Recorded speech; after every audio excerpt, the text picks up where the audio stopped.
You, Alan, and I recently wrote an op-ed that briefly touches on the parallels between terrorism and communism.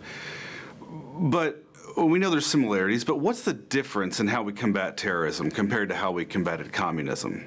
We have to recognize that this ideology hides behind a religion, hides behind this notion of it being, that religion is the big part of it. When I believe that the cancer inside of the ideology is actually grown so much, and so the scale of it is actually, it's not like, under communism where we had sort of East versus West, and we sort of knew the enemy was in the Warsaw Pact, and you were aligned to the Warsaw Pact, and it was a very physical thing, even though it was the ideology of communism.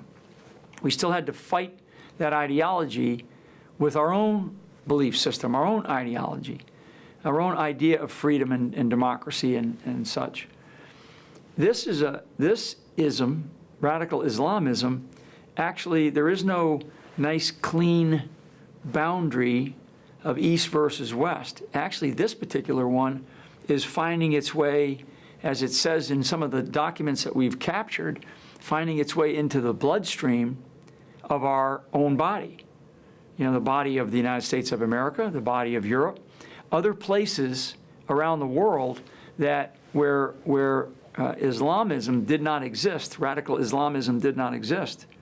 I mean, in just the past 45 days from the sort of this week, in the last 45 days, we've seen Islamic State inspired or directed attacks in 22 countries, almost 150 attacks, in fact, in 22 countries around the world, and over 7,000 people killed or wounded. We have to recognize that soft power only works on soft things.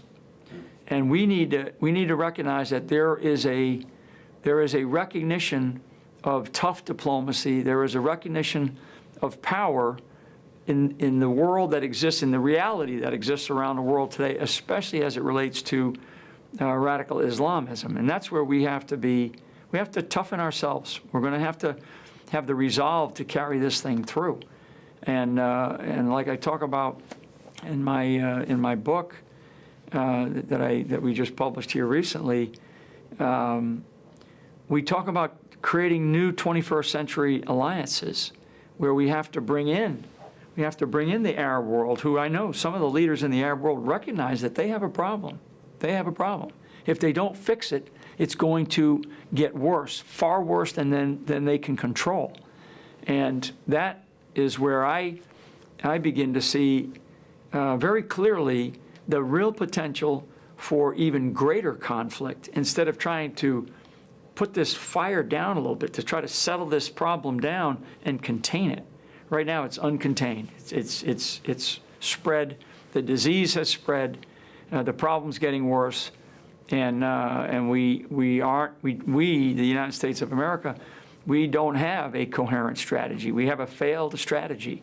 And that's very clear from, listening to our president trying to describe what it is, and also watching events unfold around the world that are frankly putting the world on edge as it relates to the Muslim community, and certainly as it relates to this notion of radical Islamism.